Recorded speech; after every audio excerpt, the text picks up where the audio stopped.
Okay, good morning, everyone. Thank you for joining Federal Aid, getting your federal aid started. My name is Nicole Donahue. I work at Sacramento State and we assist Caltrans in trainings. So today I'll be working with Peter and offering any support. So please reach out to me on the chat or you could send me an email. I've shared all of the handouts and information for this training course. But without further ado, Peter, would you like to share your screen and I can go over some housekeeping items and updates?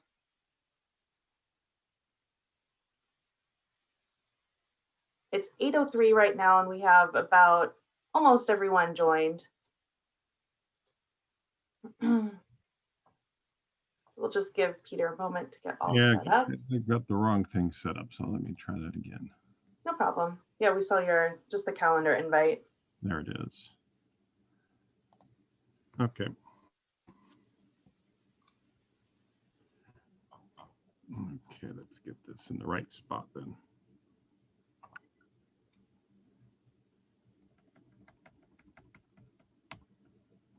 There we go. Oh, perfect. Thank you so much. Okay. So good morning, everyone. Welcome to the Federal Aid series. Peter, did you want to talk about the intro of what we're going to cover today on this slide? Sure. Today, Federal Aid is a 5-part series, and typically in the past, they were all taught during a full week, where getting your federal aid started was day one, and then you can see what the other days involved.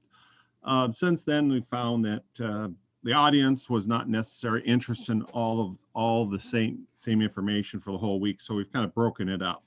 But this one was always the most anticipated, most highly sought after. So we're teaching this class totally independent now, I think, of all the other classes. Not to say those won't be taught, but this one is definitely going to be going forward. So I'll leave it at that for right now. So that's for you, Nicole. Thank you, Peter. So a few things to keep in mind. If you are not speaking, please keep your microphone on mute. And if you are having trouble with audio, sometimes it does help to keep the video off to have a better connection. But if you can, we would love to see your smiling faces. So please keep your video on. So as Peter's going through the information, we could have that interaction element because we will be taking questions. And keep in mind that, we ask you to please be patient. Sometimes we do have technical issues, but we will do our best to fix them as fast as we can. Keep engaged. We will take breaks at least every hour, as long as it fits in with the schedule so we can get up and stretch our legs. And please feel free to ask questions in the chat box. Peter will discuss kind of the structure as how we'll be taking questions, but we do want to keep this as interactive as possible and answer any questions that do come up. Let's go to the next slide. Great. And today, Peter, you could just put all of this on. Today, I just want to go over quick Zoom basics to allow everyone the participation for this.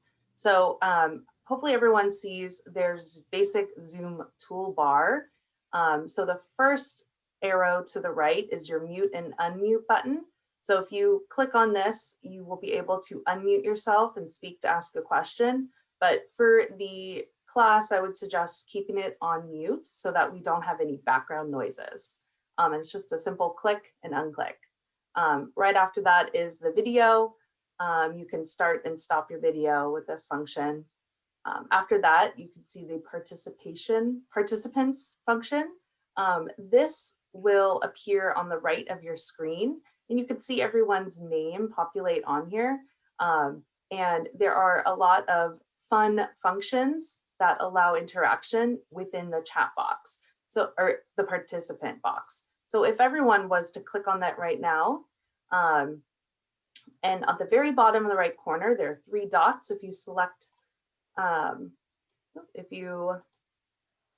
those, you'll be able to see different functions where you can participate, give a thumbs up, thumbs down, and interact. After that is the chat function. So here we encourage everyone to write down your questions in here, and Peter will do his best to answer them. But it is great to have them in here because we will have a record of them and be able to go back and make sure that we answer them. I will also be sharing the files that I emailed to everyone on the chat. So if you missed it, you will have those at your fingertips. Next to that on your toolbar, if you do see the reactions button, you can, if everyone just wants to go ahead and hit that real quick, you can give a thumbs up there as well. And that's another great way to call attention if you have a question, or if Peter asks, you know, if he wants to take a pulse and say, has this happened to anyone? Or if you've experienced this, you can give a thumbs up or thumbs down. I see a lot of people are already giving thumbs up in the participants. That's great. The last thing is the more button on your toolbox. If for some reason any of these functions disappear, like the chat or participants, because you're in, you've minimized your screen or whatnot, if you select this button, all those functions will appear on here and you could select those. You can also, if you've noticed, we do have the closed caption option on now. If you would like this off, if you select the more function, you will see hide subtitles within that. If you select that, the subtitles will go away on your screen. So really it's to your preference. And that is a wrap for basic Zoom functions. And if anytime you have any questions or technical issues, please throw in the chat. You can do a private message to me. If you hit the everyone button on the chat function, and you can find my name, Nicole Donahue. You could send me a private message and I could help fix anything that you have going on. Okay, well, thank you. That's a wrap for Zoom Basics. I will drop the handouts in chat for your convenience.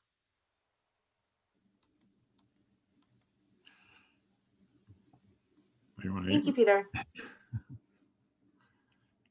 So I don't know if I'm introducing myself or you're introducing me. I'm happy to introduce you, but I think you do a much better job talking about your background. So without further ado, I'd like to introduce Peter Anderson, the instructor for the Federal Aid series today. And Peter, if you'd like to talk a little bit about your experience, I think that would be great. Yeah, I mean, the bulk of my relative experience is right there on the screen.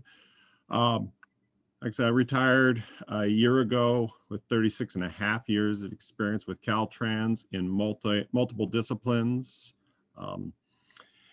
And like I said, I returned as a retired annuitant a few months ago and been assigned, right now I'm assigned 2 responsibilities. One, I'm kind of our training coordinator for implementation, and then I'm also right now acting as the area engineer for both districts 9 and 11, Bishop and San Diego. We've had a large, I was the first of multiple retirements and other changeovers in our office. So bear with if you got a new engineer or something like that.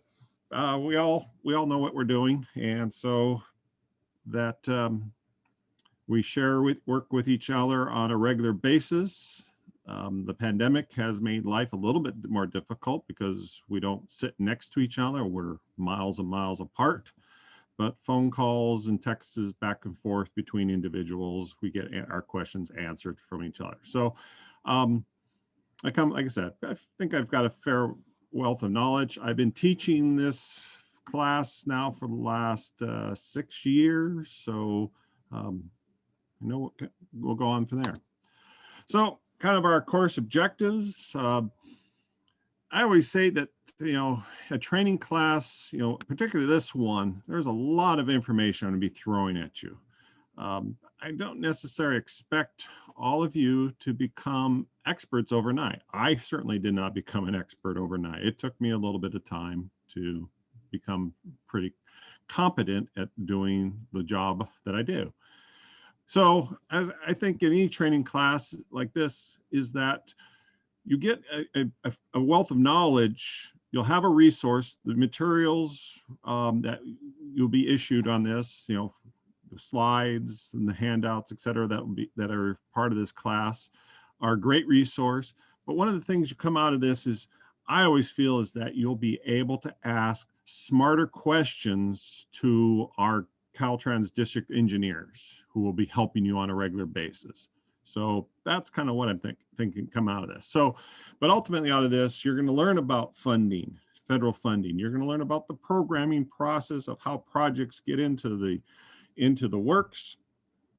And the key one, authorizations. How do you get your federal funds authorized? We got a couple examples, work examples we'll be going through, one today, one tomorrow.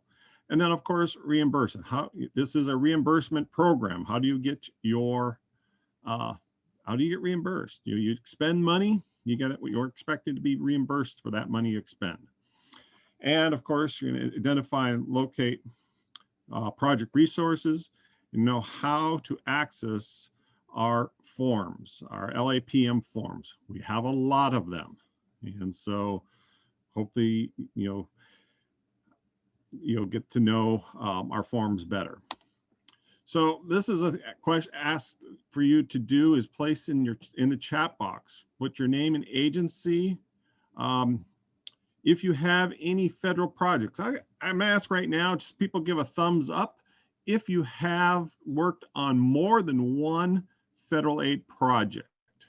Give me a thumbs up. If you have zero experience, give me a thumbs down. Those who don't respond, well, I'll just assume that you're kind of in the middle. You've got a little experience, but not a lot. And then also put the course expectations. So take a moment to put that information in. And I see a lot of thumbs up. That's really good.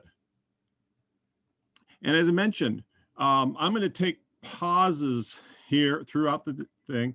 I'll be asking, time to ask questions. Nicole will be monitoring the chat. She'll interrupt me if she sees a question that pops up.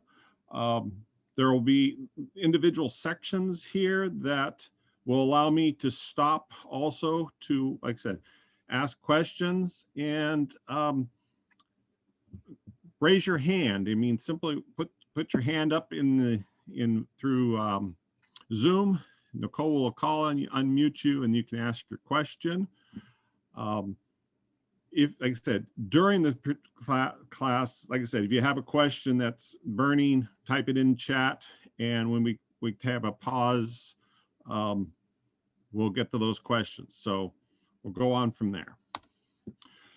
Resources. We're going to start right off the bat. What are your resources for doing federal projects?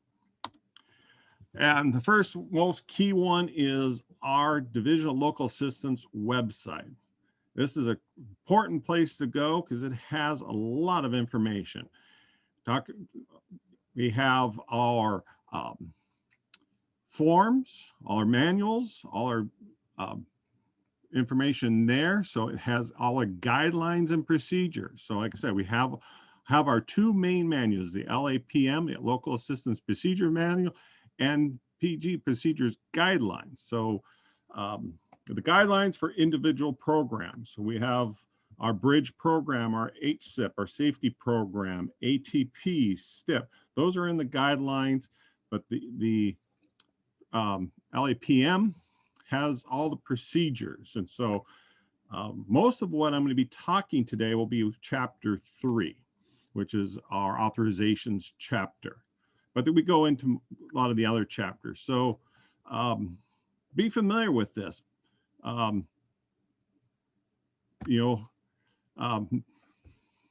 Link this in your through your internet. Bookmark this so that you have this site easy to pull up.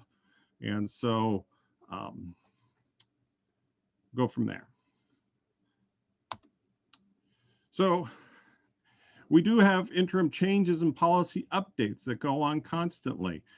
We do update our procedures manuals on an annual basis, usually around this time of year. We post everything, but things change during the year. There's no way we have the ability to keep the manuals updated. At one time, we tried to do that. It was just too complicated. So we update our manuals on an interim basis with office bulletins. We have Caltrans Oversight Information Notice, COINS. So those are two primary ways of making changes. Office bulletins is probably our number one. Like I said, and we also have local program procedures and etc. So, but if you want to look for the most current updated information, this is where you want to go. You want to look at office bulletins to see if something is relevant there, or like I said, or the LAPM. This is our LAPM, just the cover page of it. Give you an example of what it looks like. If you were to print this out, you'd be killing a couple trees. It is a very thick, very voluminous thing. So, you know, some people old-fashioned. I used to be one of those. I used to like to have a copy of it, hard copy, and I would annotate notes in the side where I think things were important, etc. And I know some people do that. So it's up to you individually. If you want to have a copy of it, you can print it out. The LAPM guidance, the chapters go through planning, developing the project, and of course building it, and then getting to closing out the project. So it is organized in this fashion. So I talked about one of the key things is forms. Our forms for our manuals are there on the LAP, on our local assistance website.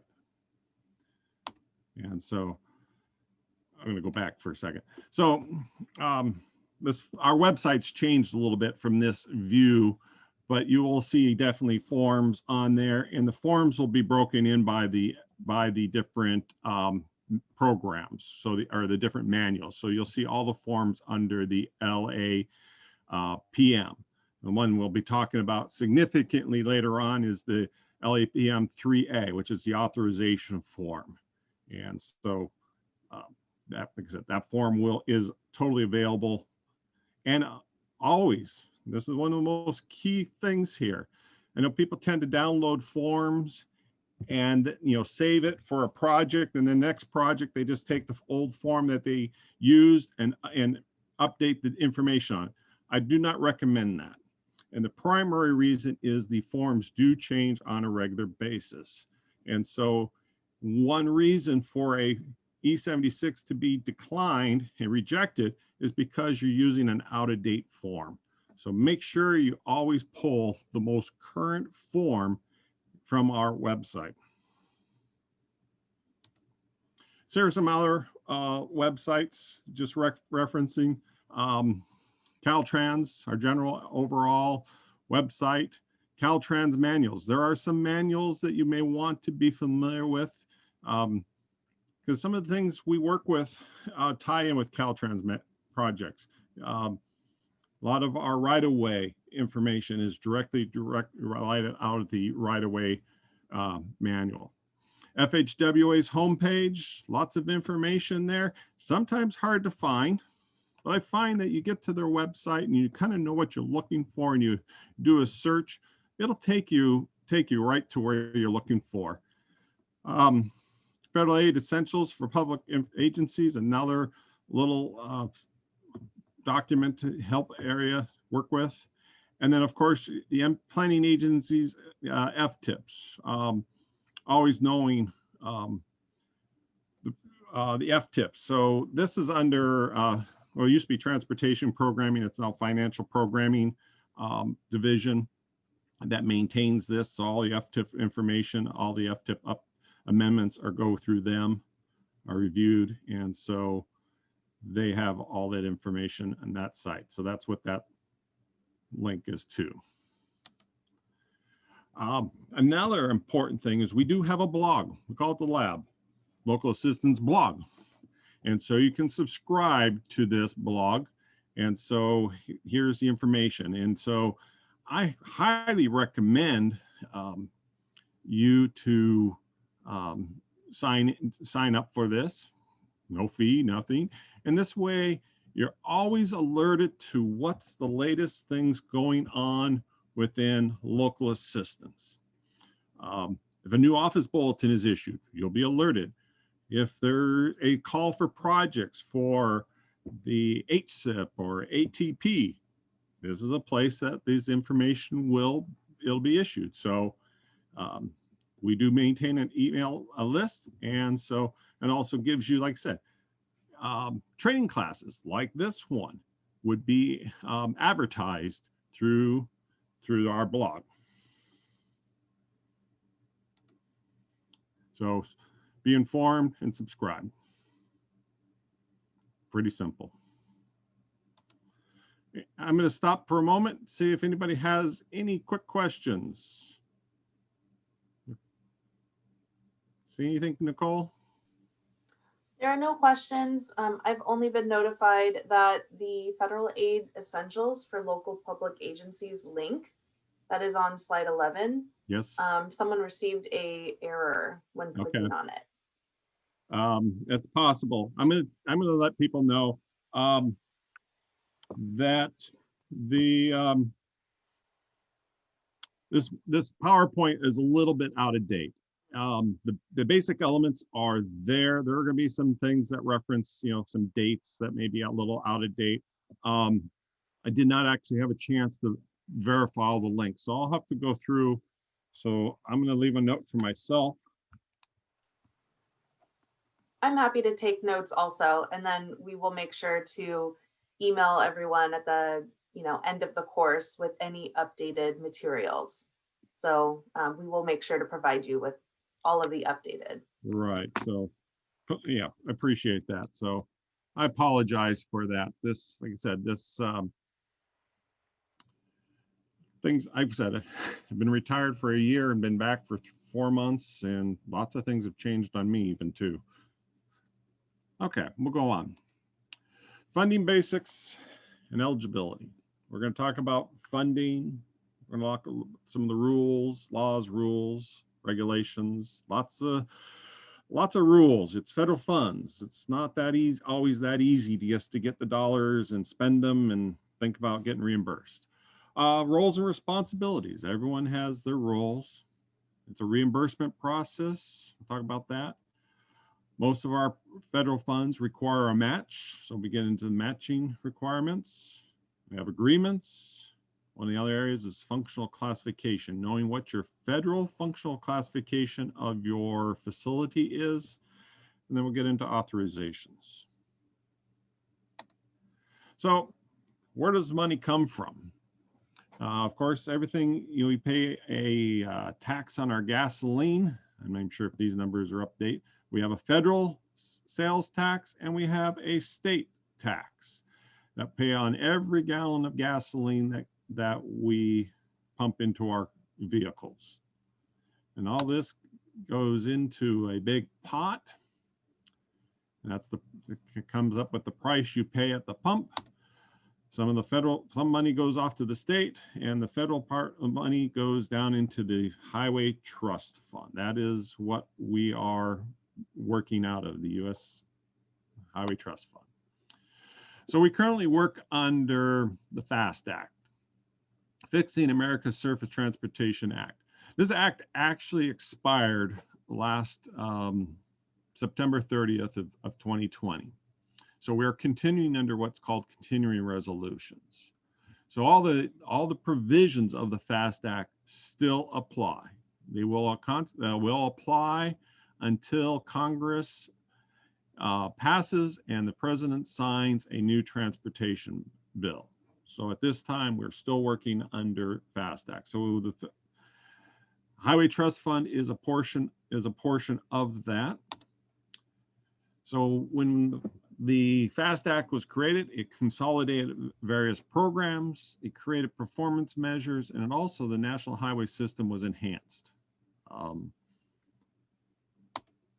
And so of that money that goes in the Highway Trust Fund, 80% of approximately goes to the highway account, 17% for mass transit, that different of 3% is administrative. And under the highway account, we've got federal aid, flexible funding, and under the federal highway programs, which we are working with, we have 6 major areas. And I'm going to go to a next slide, and I'll talk about those areas in a moment. So here's some areas we're talking about. The National Highway Program is the biggest chunk of that. A lot of that goes to the state side.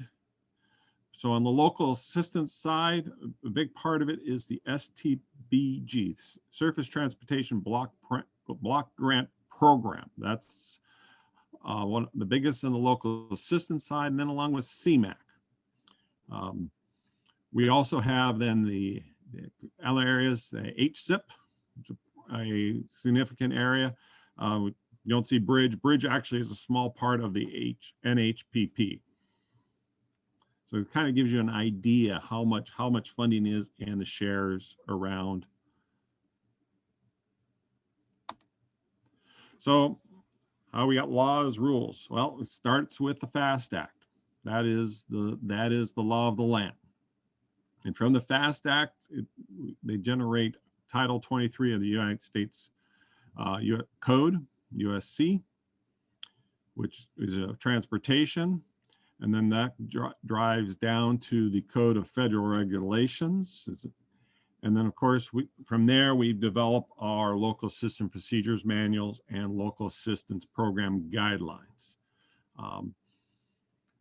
Fortunately, like I say, FAST Act doesn't get changed very often. The federal rules don't change very often, but there are programs that were incorporated into the Federal Aid Act that take some time to get interpretation and ultimately implement. The most current example I can talk about is the at-risk PE.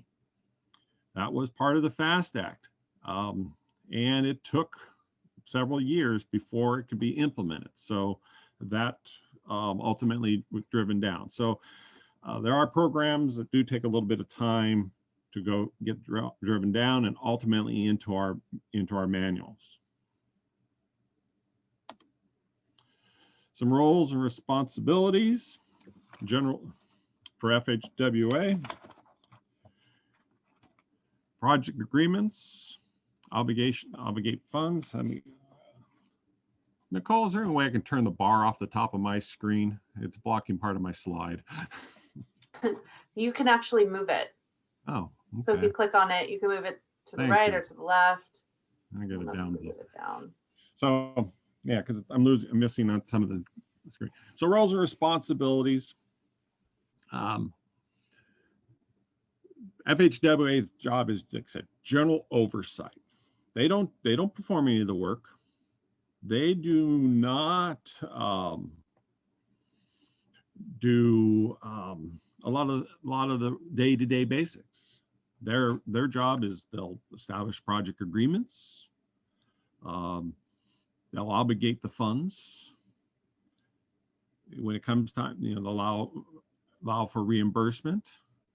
They do establish interstate requirements for access and design exceptions. Buy America waivers. They are the approvers of Buy America waivers.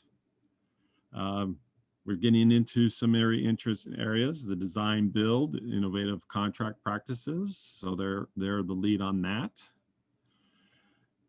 They also do get involved with the authorization of high profile projects, what we call them POTIs. So they want to be heavily involved in that. And they do occasionally do an oversight review. And we'll talk about some of those maybe a little bit later, but occasionally they'll just do a audit of how well Caltrans and the locals are doing something particularly. And so they will do reviews on that to see, make sure that we are following their procedures. What happened here? Okay. Caltrans. We're program management project oversight. We develop all the policies and procedures. We are interpreting the CFR,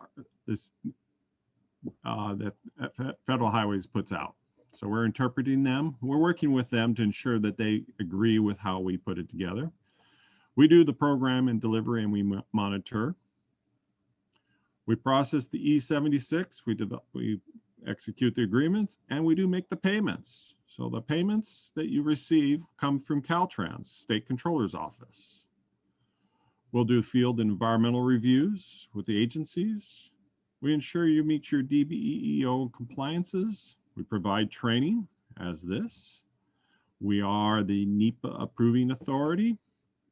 We do construction oversight, and we serve as the MPO for the rural counties. Those are counties where there is no metropolitan area of 50,000 population or greater. Local agencies, you have a whole heck of a lot more responsibilities than we do. You nominate the projects. You apply for the grants. You apply for the projects. You prepare the request for authorization. You host the field reviews. You ensure you comply with DBE requirements. You work with A&E for audit conformity. You hire consultants, NEPA technical studies. Pardon me. Prepare the PS&E packages. You do the right-of-way clearance, quality assurance. You advertise, award, administer the contract. And you maintain the project after it's completed. And of course, you're the ones who have to be ready to be audited.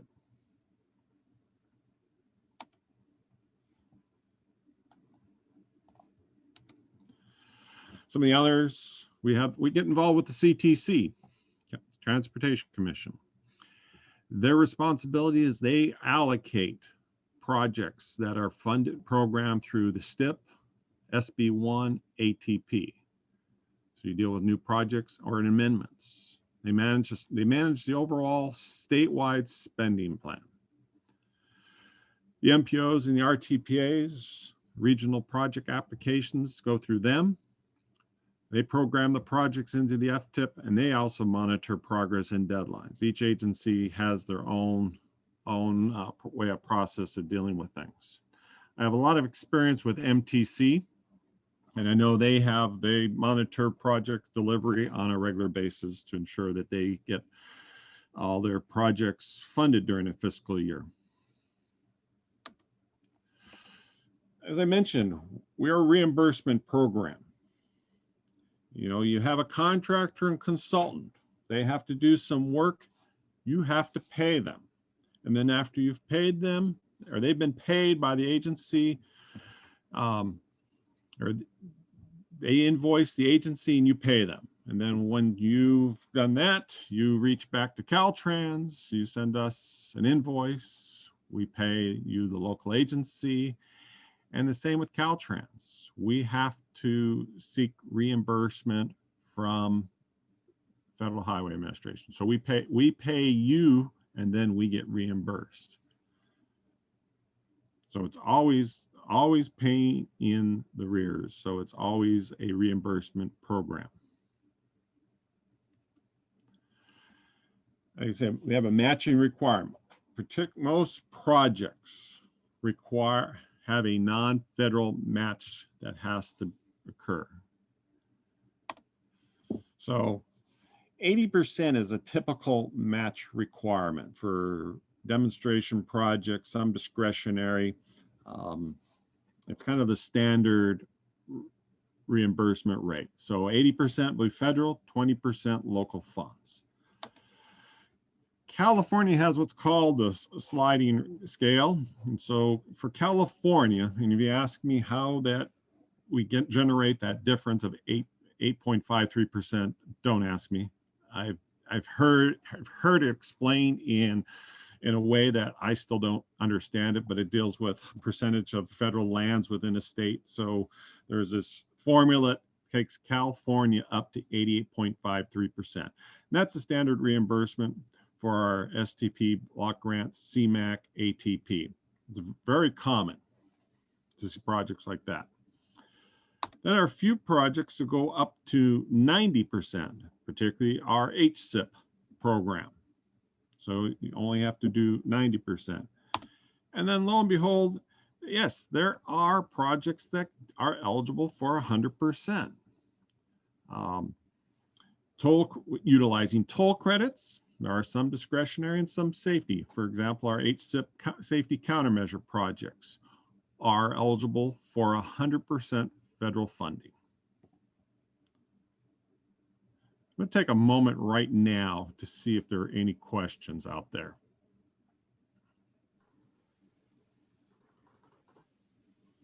If anyone has any questions, please raise your hand in the chat or write your question in the chat box, or feel free to use a reaction so we can see it on your video. I'm checking everywhere. Yeah. And I'll let you know. Does the match requirements, is that a thumbs up? I hope people understand that. It's a real common. Yeah, so I actually see a thumb. Patricia. Okay. Patricia, if you have a question, please feel free to unmute yourself. Oh, I've got a question in the chat.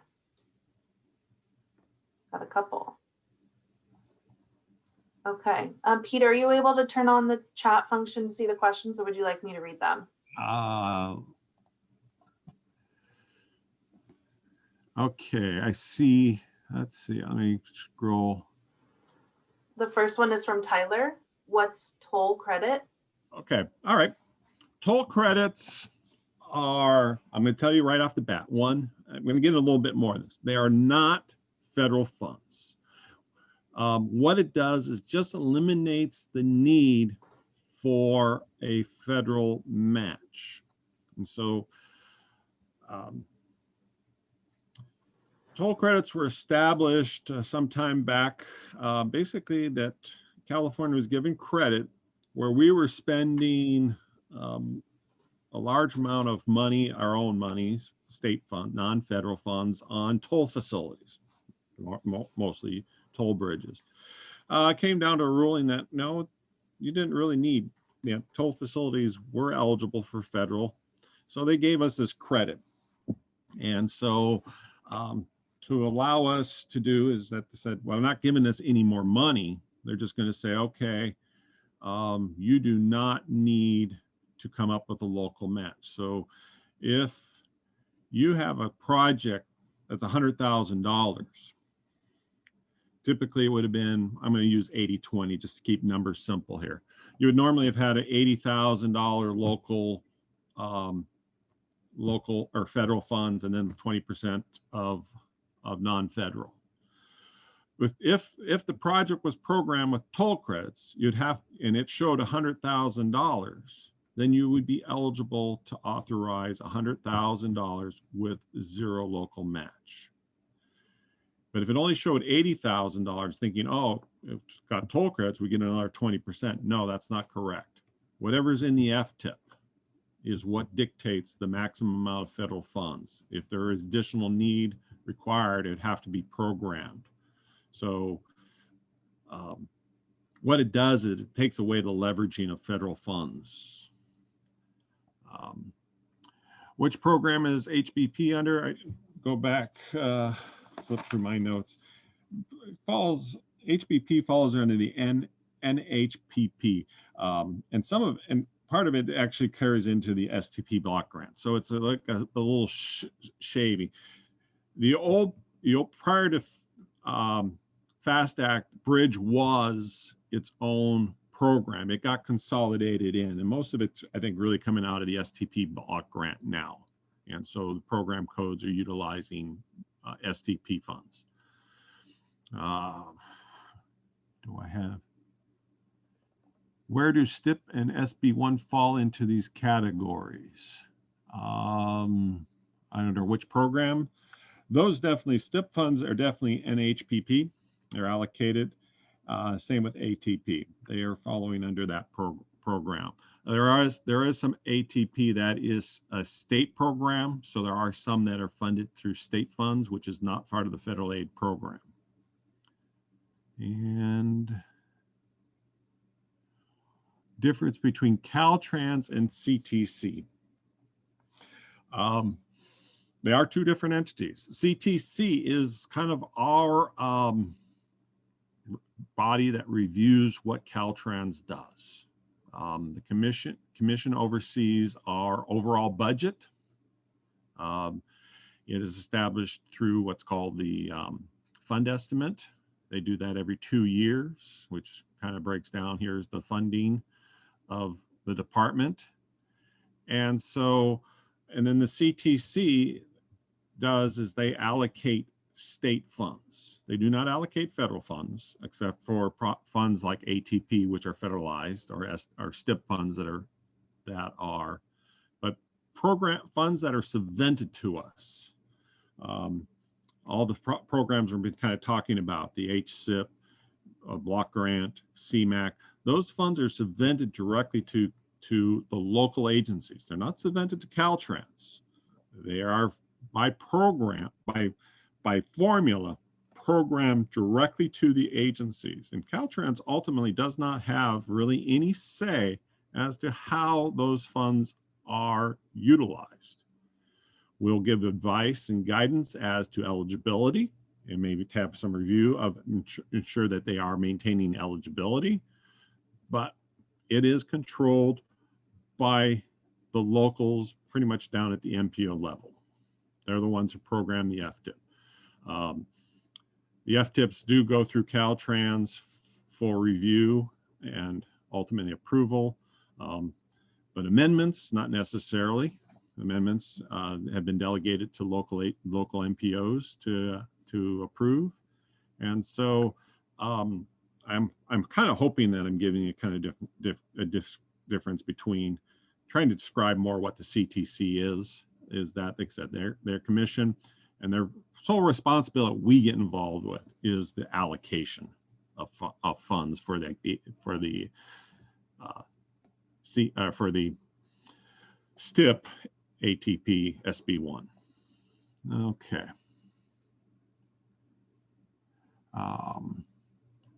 Is the match requirement for demo earmark 88? No.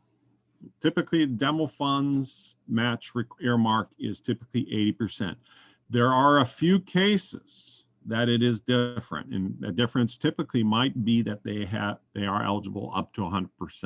There are a few demo programs that do have 100% reimbursement rate. I don't know what categories or anything that they fall under.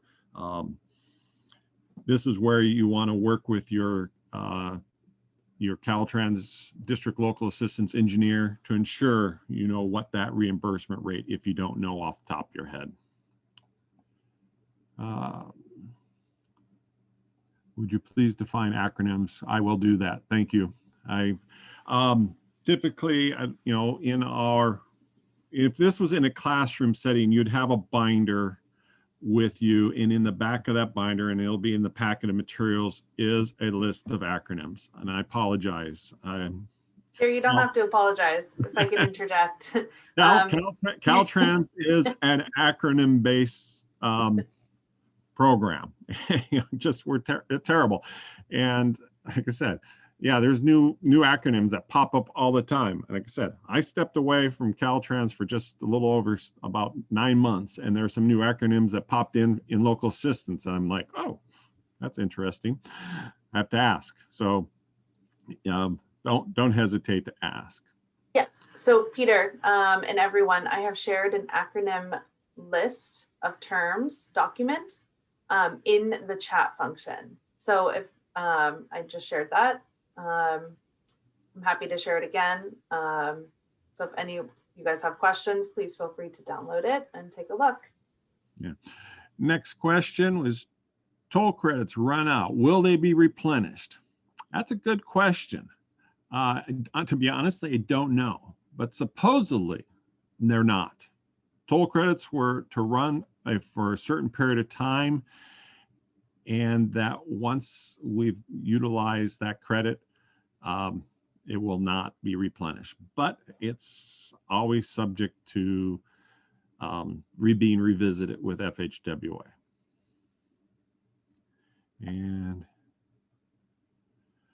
Surface Transport, STP block grant. It's just a simple change in the name from what was used prior to the FAST Act. STP was just called the Surface Transportation Program. That's how it was referred to prior to FAST Act. And then the FAST Act renamed it to the block STP, Surface Transportation Block Grant Program. So a lot of times I may just say STP. I am referring to the overall program. There's not much difference between the two. In fact, I don't really think there is any discrepant differences between the two in terms of eligibility. All the same types of projects are eligible under both the old STP and the block grant program. So like I said, occasionally I will just say STP, because that's it's a little easier to say than STP block grant. That appears I've gotten all the questions answered at this time. I'll minimize that, and I will go on then. And thank you, Al, for those questions. Okay, agreements. We have, they'd outline responsibilities for projects. They talk about the reimbursement. We got two, well, essential agreements. First one is the master agreement. We have one agreement per agency and their general conditions for all projects. And we let you know, we have a master agreement for federal aid projects, and we have a different master agreement for state-only funded projects. Then we have a program supplement, and that's exactly what it is. It's a supplemental agreement to the master. And these are project specific, one for each project. It'll define the location of the project, the work, the costs, and there, like I said, they're specific for each project. And then the other agreement is E76. That is authorization. That is an agreement. That is between Caltrans and FHWA. And that stipulates, here's the funding. And so all that information that's in E76 ultimately shows up in the program supplement, and that dictates here's the funding between the two. And if there's no agreement, if one of these agreements is not in place, there's no reimbursement allowed. So it's kind of an example of our master agreement. It's just a one page, kind of like what it looks, like. It's between the local agency and the state. They're defined in our LAPM.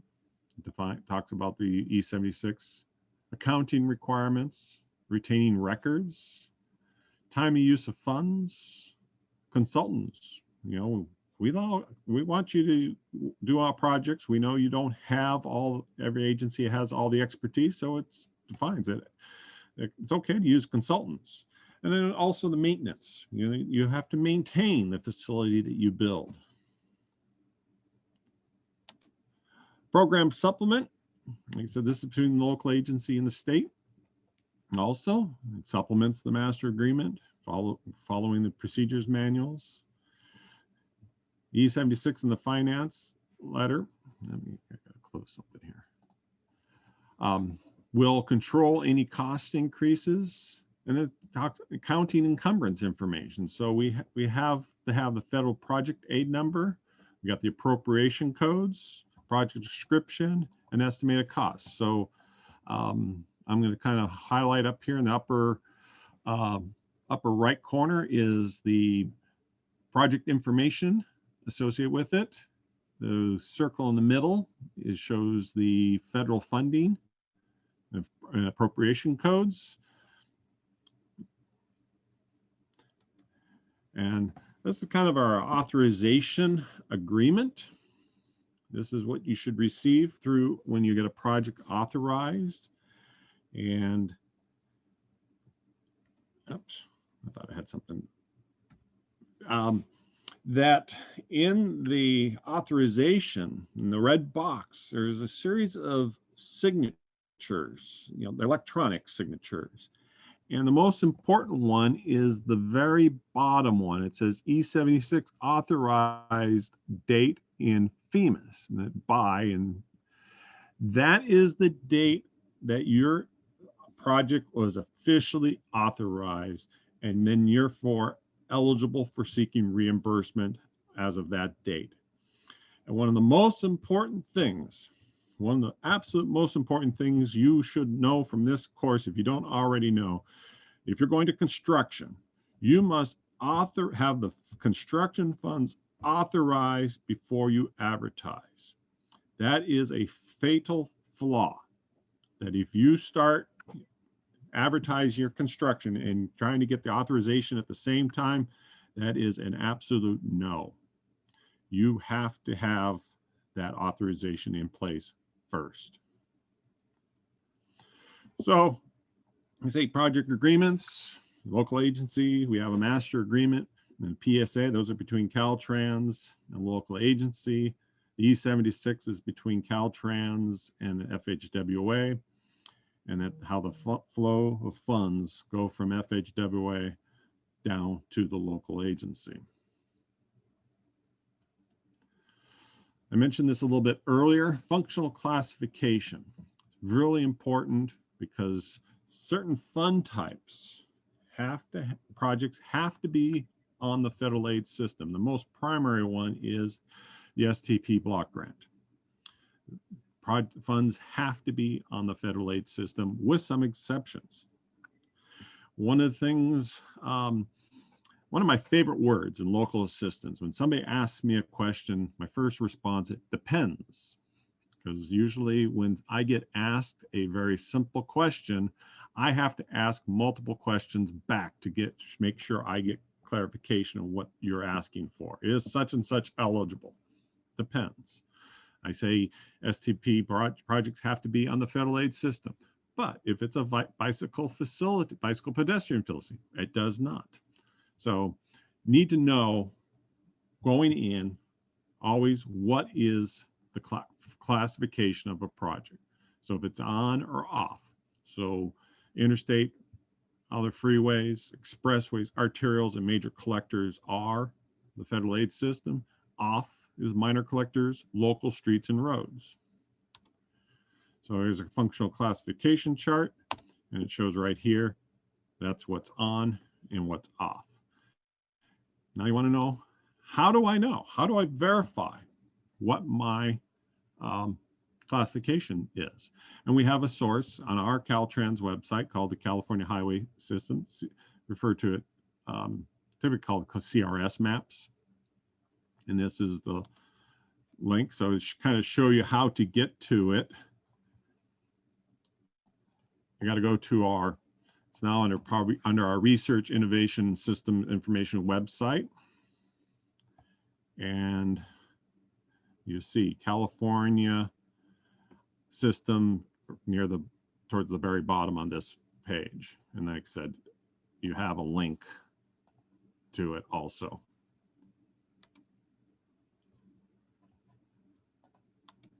There shows the where on this, if you're onto this web page, to link. Another one you want to bookmark in your internet browser. So if you go into this is kind of a opening screen. You have to check that you're agree to follow conditions, and you'll get into the maps. And oops, I'm sorry. What did I just do? I just jumped all the way back home. I'm sorry. I hate laptops, and sometimes because they put keys where I'm not expecting them.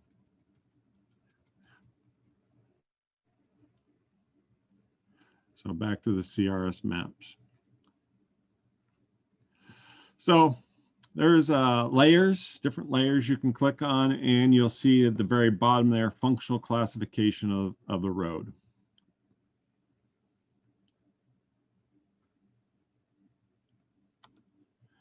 And there is a little chart that helps you define what color equals what. So if you bring up a map, you can see all the different locations of what routes are. There is a little search bar that I'm kind of taking my cursor over here. You can type in a facility with the city name, or an intersection. You can say Street A and Street B in the city of, and it'll take you right to that spot. So to help you identify. One of the other things is that R3 asks for what's the quadrant of the map. So I have here the layer of the CRS map numbering, and so you can't see it very clearly, but I'm kind of highlighting there is a CRS map number there. When the 3A was developed, this map system was not in place. So we used to have to go to a different system that had to go through the quadrants. So it's a little bit outdated, but it does help us verify that your location, your project's identified correctly. One of the other layers is congressional district. It's another piece of information that's asked for on the 3A. So there's the grids, different choices. There's a kind of a highlight, blow it up a little bit for you. I'm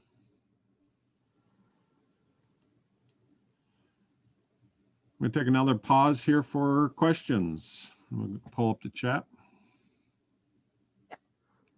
So we did have one question come in.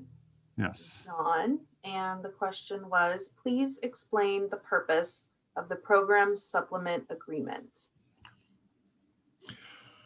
As I mentioned, that we do have a master agreement, and that dictates the rules to rules kind of have to follow in regards to adhering to the federal requirements. And the program supplement is that it supplements the master agreement, because the master agreement is a one agreement, one agency. Program supplement is project specific. So the project specific will dictate where the location of the project is and the funding behind it. Now, we will execute typically a single program supplement for a project. So if a project goes forward and we're doing the environmental phase, so the program supplement will show the funding of the environmental only. But when it comes to construction, we don't update the PSA to show the construction funding. It's the finance letter, we'll call the LP 2000 finance letter, is a component of the PSA, and that dictates and shows all the total funding. And one of the other components, and we'll get into this in a little bit later down the road here, showing a finance letter, that also one of the key pieces of information on there is what's called a reversion date. Reversion date is how long you have budgets. This is based off of state budgetary law to expend those federal funds. And so you'll typically have the year plus an additional 5. We say you got 6 years to utilize the money. And so it's not quite a full 6 years unless you're early in the year, but as each month within the fiscal year, you lose a little bit of time. So so the supplement, like I said, PSA is a supplement, and it's more, I think it's more critical because it has project relative information. Peter, I had one question. One more question come in. In the agenda, we are scheduled for a short break. Okay. So I would suggest now would be a good answering time. this question, and then taking a quick 10-minute break so That'd be fun. That'd everyone be can fun. stretch their legs. So the question is, how often are these classifications updated on the CRS map?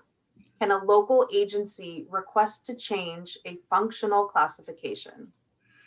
I think they're changed on a fairly regular basis, and it's based off of information that we obtained from the local agencies. There is a process. Yes, I to be honest, I'm not familiar with it, but there is a process to request sometimes, and there's sometimes mistakes in the mapping. So each district has contacts that can work with to verify that information. I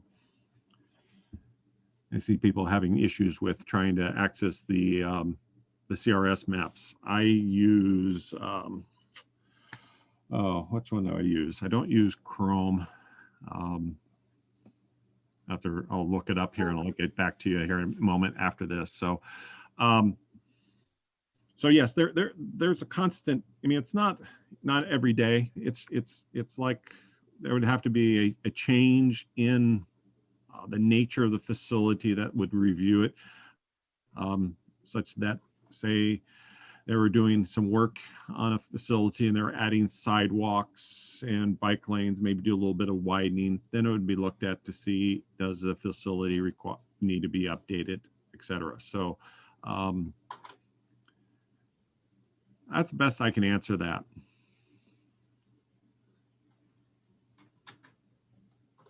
Okay. All right, great. So I do not see any additional questions. Just take a quick look. Anyone raise their hand if you have one more question? If not, I will suggest we take a quick 10-minute break. Refill your coffee cups. It's 9:04. Let's return back at 9:14. Okay. Okay. It is now 9:15. I hope everyone had a nice break. Got a fresh cup of coffee or tea. Peter, if you'd like to kick off. Yeah, I just went into chat and I pulled it up and I see there was another question that popped up that says, what is the difference between 2020 NHS layer and functional classification? NHS is just one category within the functional classification system that prior, I got to remind myself, I can't recall if it was FAST Act or prior to FAST Act Safety Law. NHS used to be the National Highway System, NHS, used to be its own category. And these were routes of significance within the transportation system. But I think, like I said, I think it goes back to Safety Law, which was the Transportation Act prior to FAST Act, that the NHS began to include principal arterials as part of the NHS. So the NHS layer is just one layer of the functional classification system. So you do need to be aware if a project falls under that NHS, because it does have higher levels of requirements in terms of design criteria, et cetera. So just need to be aware of these of projects that are on the NHS. So I hope that answers the person's question. So, all right, we'll continue on here. Authorizations. So mentioned here, authorize phase work before work or before advertisement. There is a slight subtle change to this that has occurred, like I said, and that's called at-risk PE. We're not going to talk about that much here, but we can if people are really interested in it. And I will touch base on it right now. That at-risk PE says, okay, you're allowed to start your PE before you get the authorization. So we just need to, you can start your PE as long as the funding is in the FSTIP, and that then you can start your PE work, making sure you follow federal procedures. But then at some point in the future, you will submit an authorization to get your PE at risk authorized. And then once you have that, then you'll be eligible to seek reimbursement. So,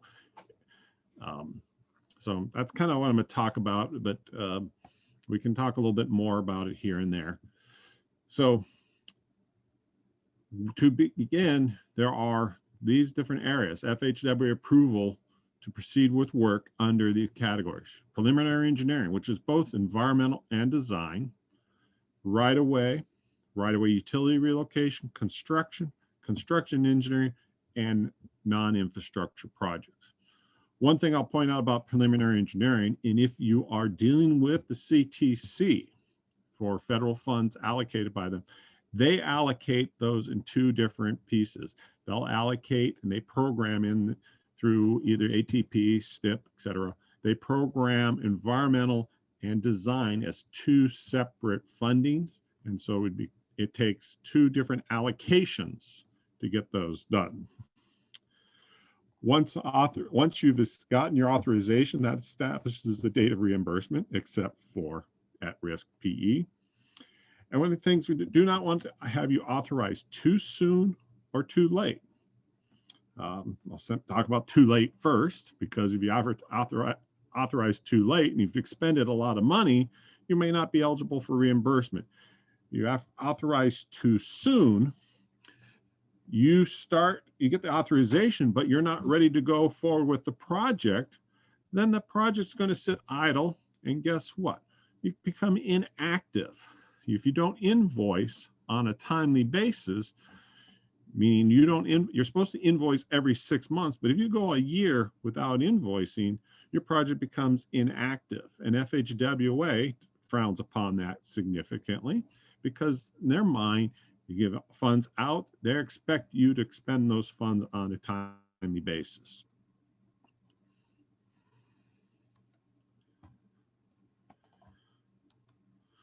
So we got a quiz. I'm going to pull up the first, our first little question thing, Nicole.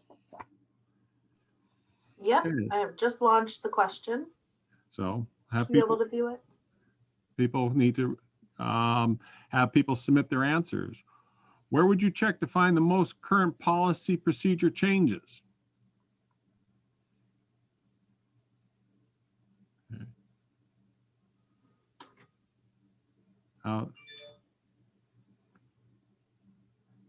What are our results there, Nicole? Waiting for a couple more. It looks like everyone's still voting. Okay. Got 77% voted. That's 63 people still coming in. I'll close it in just a second.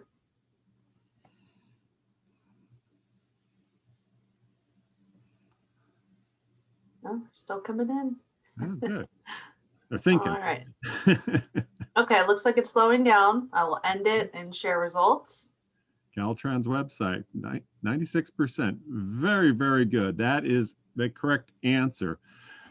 FHWA is not a bad answer, but it's just not as good as our website, because we take interpretation of FHWA's information and put it on our website.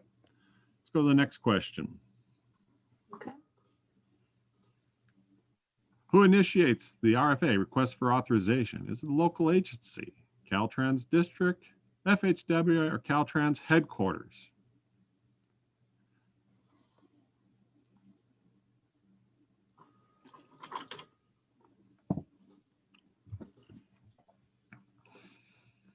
Okay, same thing. Local agency, yes, the local agency initiates the process by submitting the documentation to Caltrans District. So that's the request for authorization. If you're thinking about the E76, actually the district will be the one who starts the E76 process. because they set up the project in our FADS, federal aid data system. So, but it begins with the agency submitting a formal request for authorization, which includes the LAPM 3A and supporting documentation. Let's go to the next question. All projects require a non-federal match, true or false? Ooh, wow. So Peter, I made you the co-host, so you should be able to see the polls in progress. Oh, yes, I do see it. Thank you. Okay, perfect. Yeah, so you'll see the percentage voted, and it kind of toggle back and forth to see how many people vote or submit their answers. Looks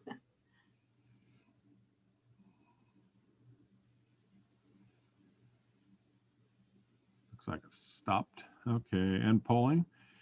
Okay. And the answer is false.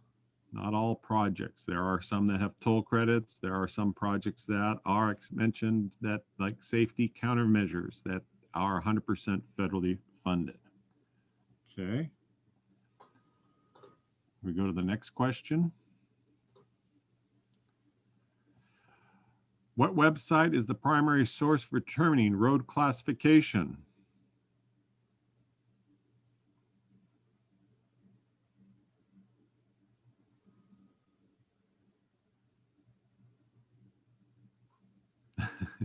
It's a landslide. Yeah, I'm glad that's happening because I'll just stop her right there. Nobody's getting it wrong. So that's a good. Thank you all for making sure you got that one. And one more question.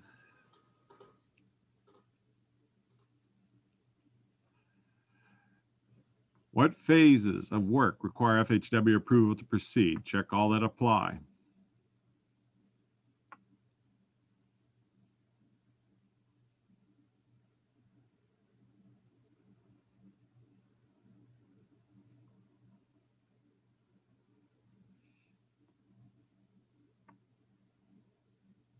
Peter, when we're done with this, 3 questions have popped up in the chat box. Be glad to go over them.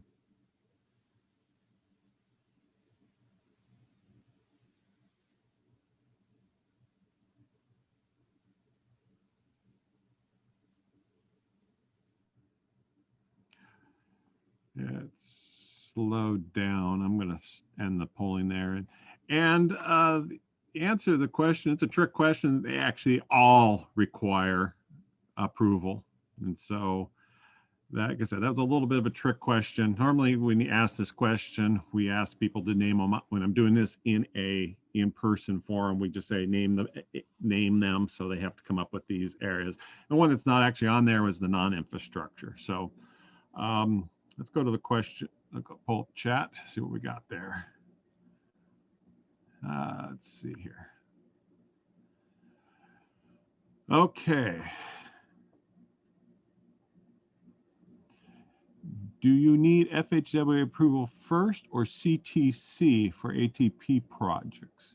ATP projects are programmed by the department first, and will be then the funds at some point, with federal funds, when project processes goes, the projects will then be submitted in the FTIP. So the CTC will then allocate the funds and then we'll authorize. So allocation first, then authorize. Peter, there was one right before that. Oh, okay. What is the difference between the 2020 NHS? I did talk about that one already. Oh, okay, great.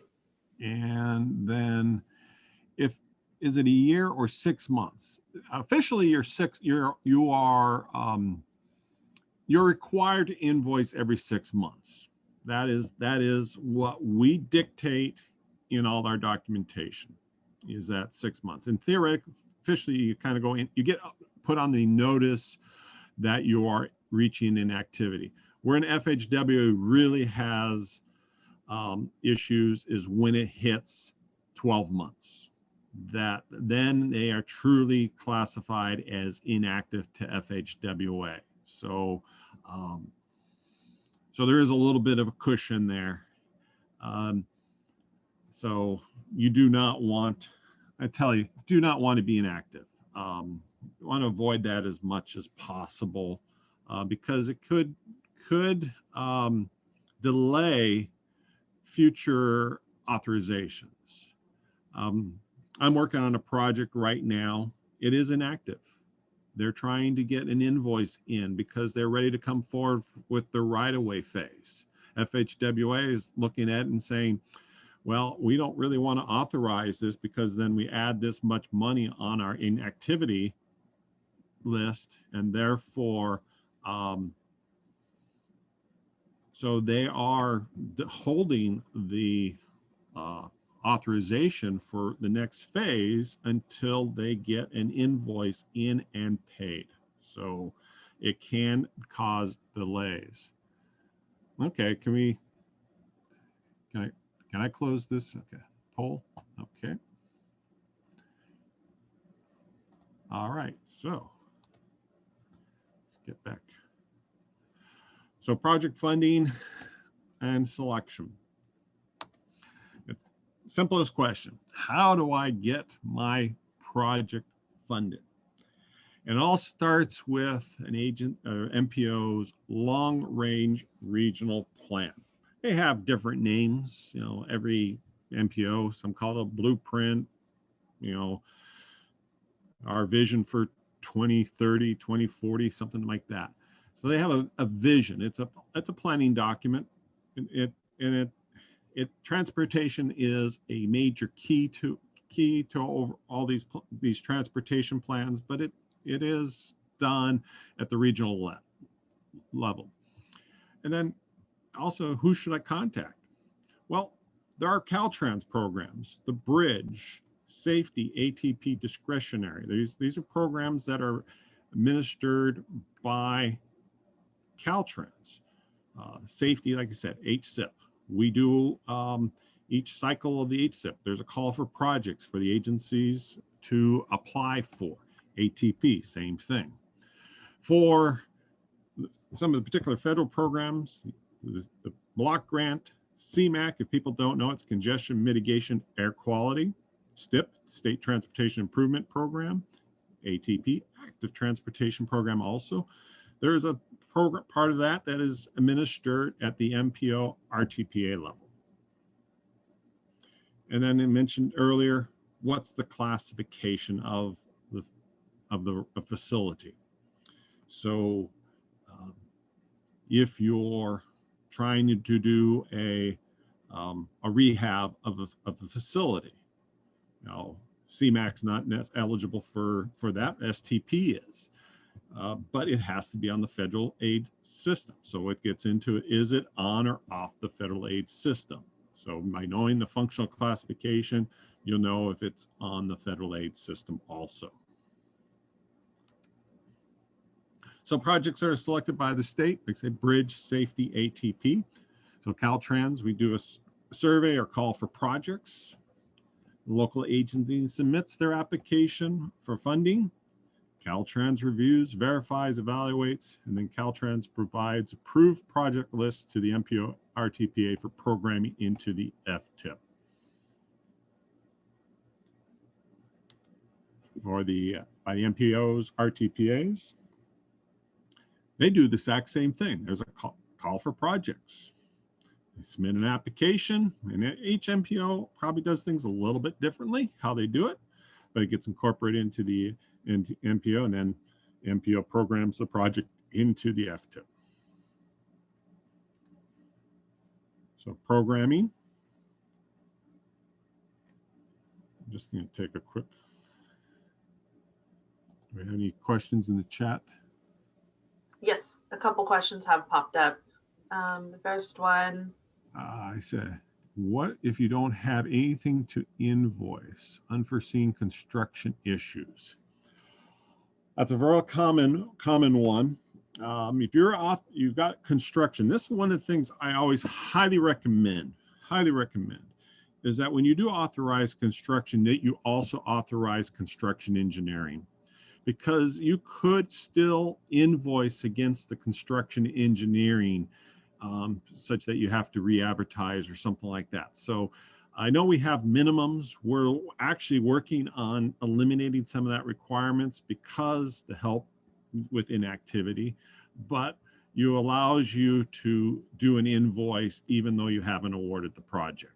So a lot of times when you have PE, the PE costs are designed to help you get it through advertising the project, etc.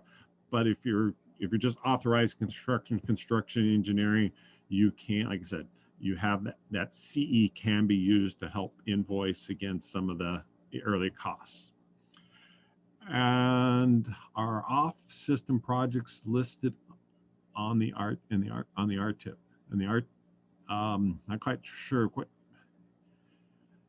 All projects are in the system, even on or off system projects. If they're getting put in the into you mean programmed, they will be have federal funds. No matter whether they're on or off the system, they have to be programmed in the FTIP. So I'm thinking I'm not trying to get to the meat of that question.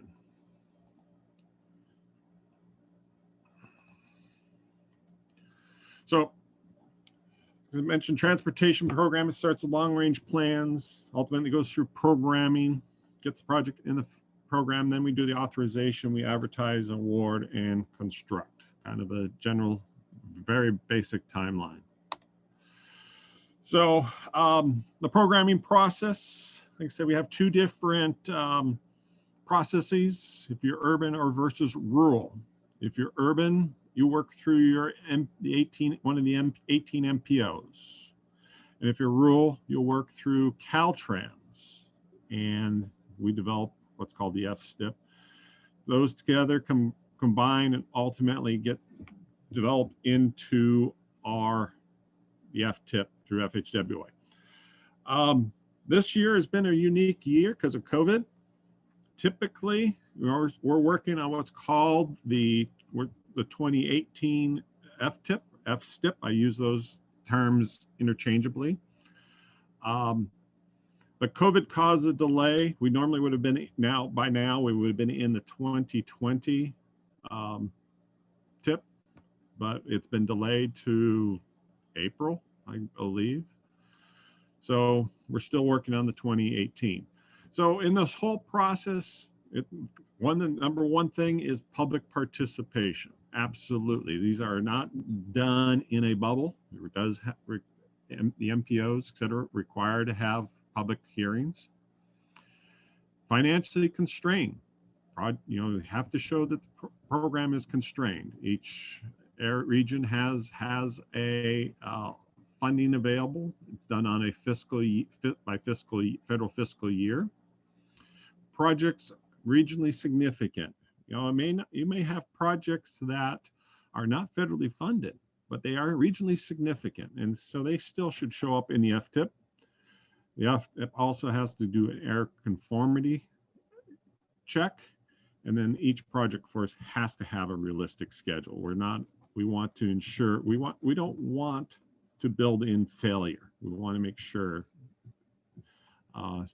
schedules are realistic. Okay.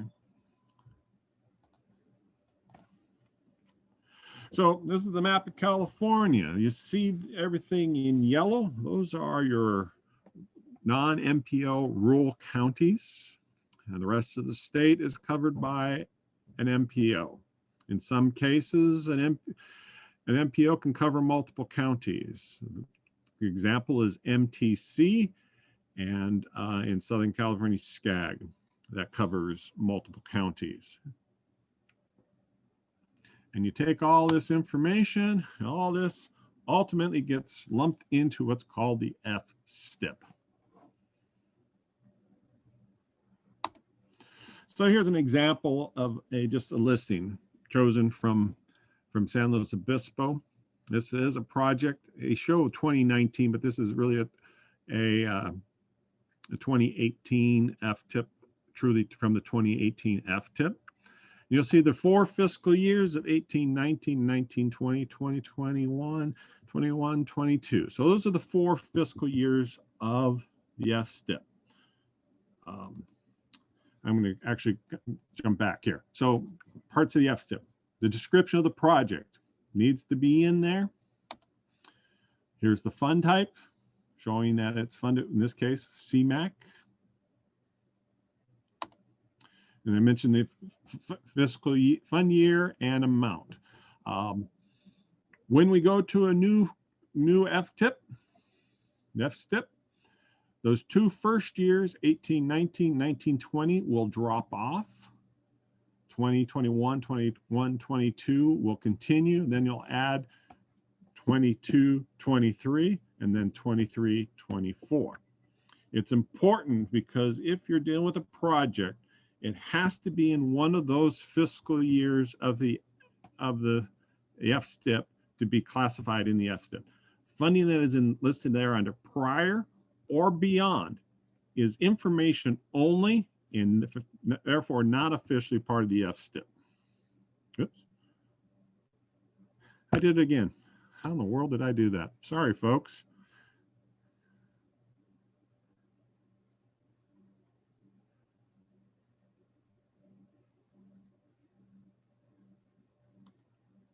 So,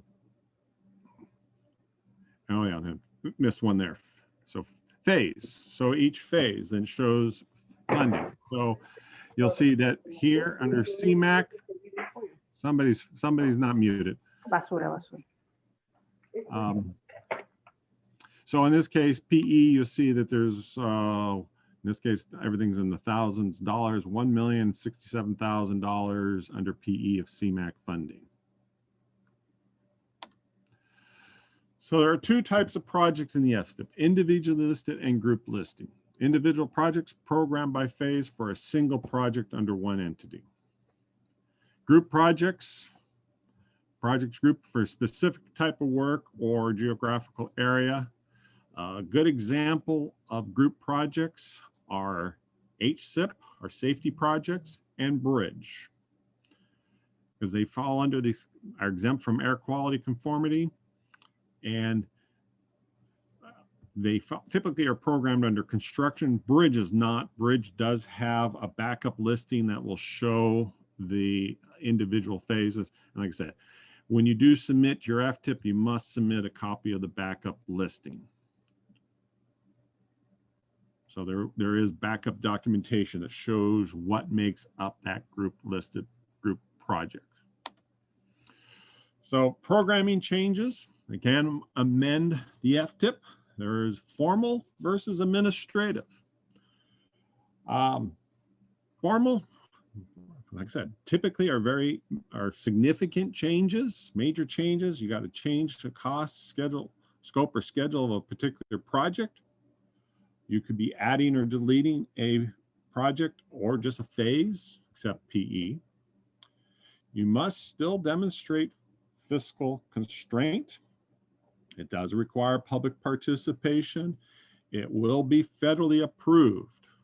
This has to go to FHW FTA, and it takes months. It's not something you can turn around and expect approval in a short period of time. Our administrative modifications are minor changes, just changes to the cost or description limits. Could be swapping of funds, changing the type of funds on a particular project.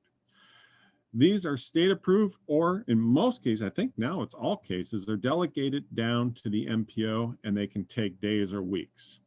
And I can tell you right now, I had a particular project I was dealing with MTC. It was turned around in a day.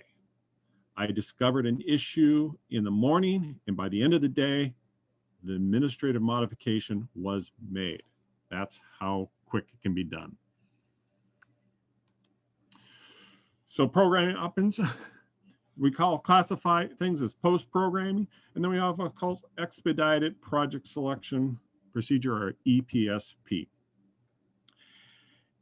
And what I talk about is that we are right now dealing with the 2021 federal fiscal year. And so funds that are in this current fiscal year are no issues whatsoever in terms of authorizing the funds. If the funds are in one of the other 3 years, either a prior year or a future year. So if it's in a future year asking for an advancement, it will require what's called EPSP. Projects may advance or delay without the need of an amendment. Except they still ensure that financial constraint still applies. So if you're moving something from the future into this year, the MPO has to concur with it, that it's okay to do that. If it's a state administered program like the HSIP or the bridge, you have to have those programs concur with it. And they'll allow, so it's if something gets moved into this fiscal year that was not originally planned, that something later on is probably going to have to not be delivered. Post-programming is just that. We do have adjustments and things that change, and it's not treated as an amendment, but we'll do a post-programming amendment after the fact. An example of that would be is you have a PE authorized and you do a cost increase. So we authorize additional monies to the PE phase. Does not require an amendment, but it requires the MPO to approve the additional funds, and then we treat it as a post-programming adjustment. At some place in the future, that adjustment will be made.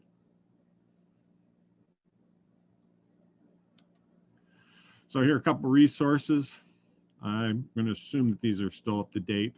I apologize. I will go through this presentation and verify, and that will get you all the correct links to ensure. But MPO, FTIP, through financial programming, and federal and state programs through local assistance.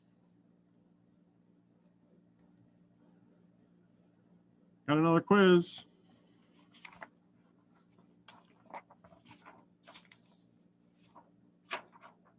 So Nicole, you want to bring up the next quiz? Okay, in progress. What document requires both approved by both FHW and FTA? Didn't mention FTA, but they are. What document?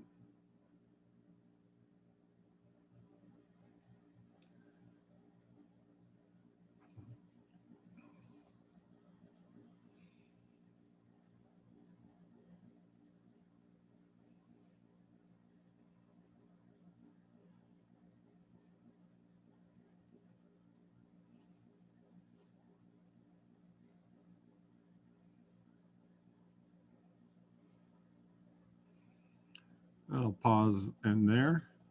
It's a little bit trickier, but it is the FSTIP. That is a document. E76 is not a document. I mentioned earlier, NEPA is not approved at the federal level. NEPA is approved by Caltrans, and the right-of-way certs are actually approved at the local level. Next question.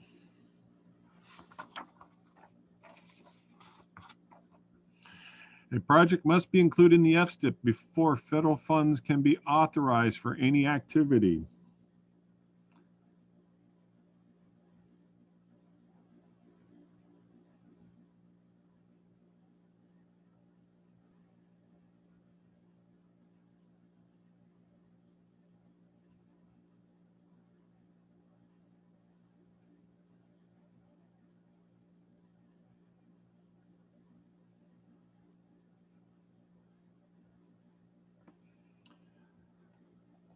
The answer to that is true. They have to be in the FSTIP. We cannot authorize funds for projects. That's one of the things we always look for, is ensuring that the funds are there. Next question.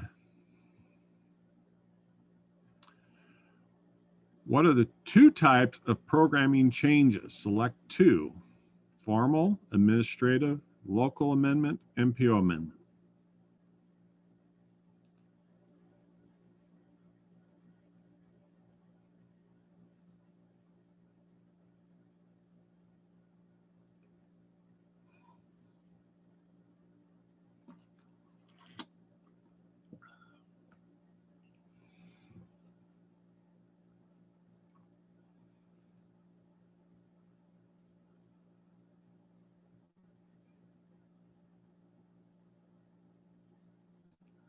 I'll end it there. Actually, the two of them, it's formal and administrative, are the two types of changes. Approvals can occur at both the local from the MPO and then there, but the actual types of programming changes are formal and administrative. Next question.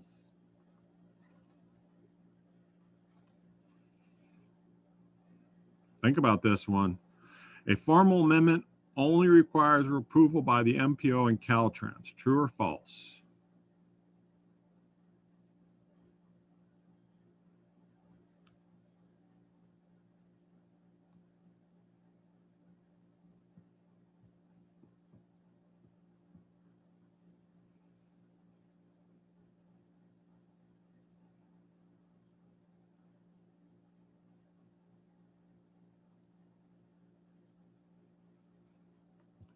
I think the trend is there. And false is correct. FHWA has to approve formal amendments.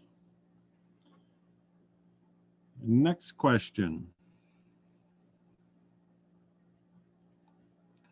An administrative modification may be delegated to the MPO for approval.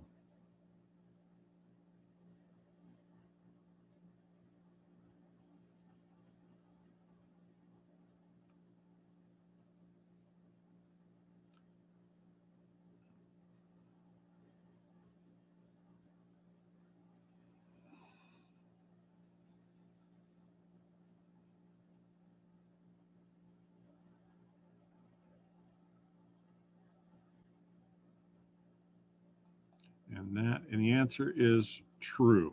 And in most cases, that has been done in the state. And next question. What main pieces of information are you looking for in an FTIP listing? Check all that apply.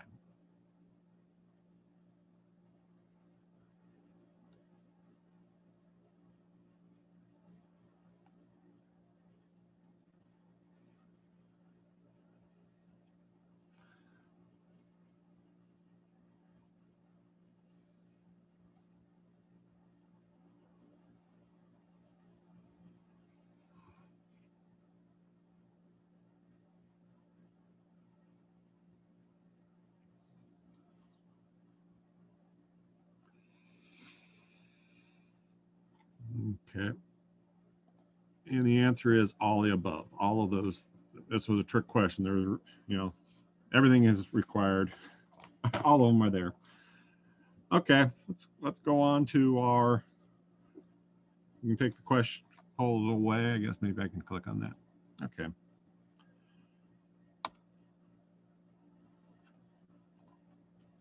Authorizations. That's kind of a standard flow of the federal aid process by different areas. Along the left side, you see planning, design, right of way, and different steps across. So far, all we've been talking about is that first upper left blue box, federal programming, the tip. We have not gone beyond that box at this time. In fact, most of this course will be in that area. We will touch bases on other areas, but this course is more or less defines the earlier parts of the project and getting to authorizations.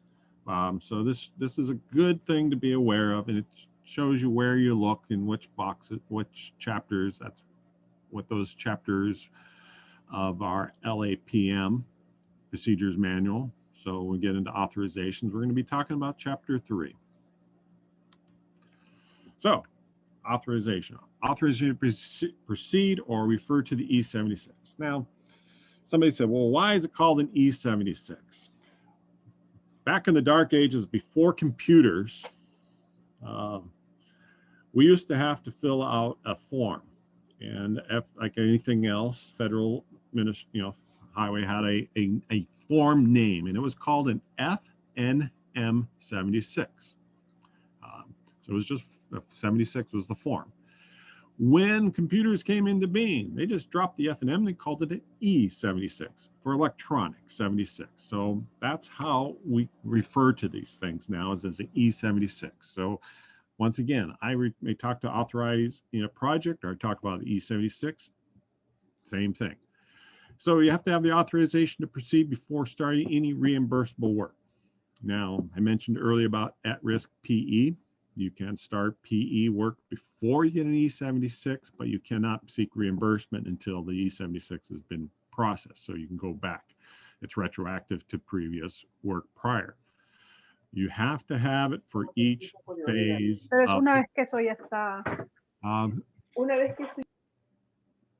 Somebody still is not muted. So each phase of the project for PE, right-of-way construction. And one of the key things is PE, when you get PE authorized, you must move to right-of-way construction in the 10 years or repay the funds. Another performance metric that FHWA tracks is on how well are we doing with PE greater than 10. They don't want to see projects that fall in there. That's where an at-risk PE can come into play. You can start with your own funds, do the work, and the PE clock does not start until we actually process the authorization, the at-risk authorization. Must have approved, we call them the LAPM 9A, our DBE ADA on file. So there's a 9B that's required. Some of these are required to be submitted annually. And you have to have them in place before the federal fiscal year starts, or if not, you will not get your funds authorized. And of course, we must have an executed master agreement.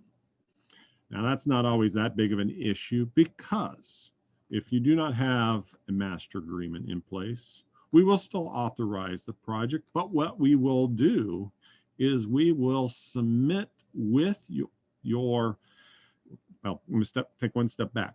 For each project, when we do the initial authorization, we'll submit a PSA for you to execute. If you do not have the master agreement, we will ask for you to sign off, and we will execute the master agreement at the same time as the PSA is being executed. So that doesn't delay anything. You just have to have those agreements in place before you can seek reimbursement. Project authorization, mentioned in one of our quizzes, is prepared by the agency. You will submit the documentation.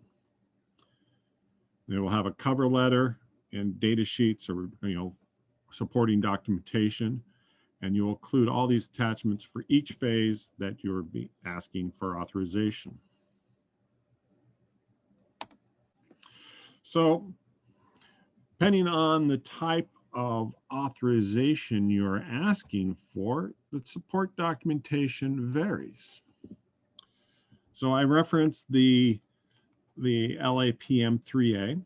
That is a required document, of course, for each project. FTIP is required. NEPA, of course, is not needed when you're PE, because you're theoretically using PE funds to create your NEPA. Right-of-way certification is needed at the time of construction. Cost-effective or public interest findings. If you are doing something out of the ordinary, you're going in construction, you've got some proprietary items that you need to apply. You have to go through the public interest finding PIF to ensure that you maintain federal eligibility for those things. For construction, you have a PS&E package, a checklist. So you have to have your DBE for all, and of course, field reviews need to be completed. Though the field review is not it's something you work with the district, it does not ultimately come into my hands as a headquarters area engineer.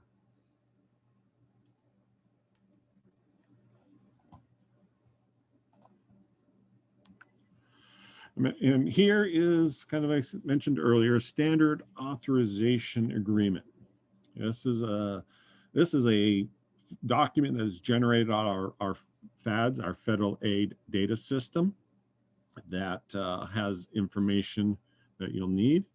Oops. I'm going to go back up. Certain areas I'm going to just kind of highlight here with my mouse cursor. You'll see here's federal project information, our locator. Here's the federal project number, sequence. Further down here are the program codes associated with this project, and here's the funding that is with this project. You'll see what was previously authorized or obligated, previously obligated, and what's being obligated in this request. So this prior project had both PE and right-of-way authorized, and this request was for construction. And then again, down at the bottom is your authorization. So you have to see that this project was authorized by FHWA to ensure, and that's the date. So in this case, construction. So as of after this date, you can advertise the project. I'm going to pause for questions. I'm going to pull up the chat to see if we have any questions. Let's see here. I'm going to, let's see. The delay was caused by the SAFE rule. I'm not sure. Is the development of PS&E eligible to be part of preliminary engineering? Is something that local agencies must fund with local match? No, I mean, the development of the PS&E, the full design is all part of the PE phase, and therefore federal funds can be used for both. PE is both the environmental development and the PS&E development of the project. So all of that falls under the PE phase and is all federally eligible. Do all programs operate under federal fiscal year? The answer to that question is yes. There is a little conflict between stuff that CTC allocates because they allocate on a state fiscal year. So CTC guidelines dictate when projects have to be allocated by. For example, if something is programmed in the 2021 fiscal year in the STIP or ATP, that is the state fiscal year. So they have to be allocated by June 30th of 2021. So there is a little bit of conflict between fiscal years, but not really. I mean, basically, there's a 3-month window where you may be operating from July through September, you're operating on one state fiscal year where you're operating on a different fiscal year. But so you just have to be aware of the STIP requirements. And when would the 10 years to move to construction still apply if you don't get construction? If you fall into that PE over greater than 10 year issue, that one you can apply. When we hit about 8 years is when it starts popping up on our tracking. And under our website, there is a listing of projects that are under PE greater than 10. So when a project hits about 8 years, it pops up on our radar. And so we will start working with the agency, and you may have to submit a request for an extension on that. I'll tell you this right now, it takes time and it is a very tedious process. And what would happen though is typically is that, you know, getting additional funding may not occur. You may not be able to get, you need more money. The FHWA may say, hey, you know, you haven't justified the money you've gotten, you know, because you haven't applied for an extension. So you do need to be aware of that, and it can just simply delay future requirements. Next question, are PIFs still required? The answer to that is yes. We still have to have justifications for various requirements. And mentioned earlier, FHWA approval of Buy America requirements. If you're asking for a buy, that's a requirement that goes under a PIF also, and it does, like I said, it goes to FHWA. Buy America requirement exemptions are hard to obtain because typically it's hard to justify that certain steel metals are not available. So yes, PIFs are still required. The review process by district for right-of-way is not very well defined. What does FHWA want Caltrans to do in reviewing estimates? How are instructed on estimating right-of-way costs? That question, unfortunately, I'm not an expert in terms of right-of-way. Like I said, we do have a right-of-way class that would get more and more detail into right-of-way estimating. So I can't really answer that question very well. And like I said, you know, don't know when a right-of-way class will be made available. Nicole could probably answer that and get back information on that. So I'm going to have to defer on that question. And are right-of-way engineering costs considered PE? The answer to that is not all of them. There are some preliminary right-of-way components that can be done during the PE phase, some preliminary mapping. But there are other right-of-way costs. The right-of-way administrative costs would fall under the right-of-way phase. So the right-of-way phase would be authorized. That's where you want to go out and actually acquire the right-of-way, so you'd have costs. And if you want to be reimbursed for some of your right-of-way agents work associated with that, we'd have a right-of-way support cost associated with that. So I hope that kind of answers that question. And so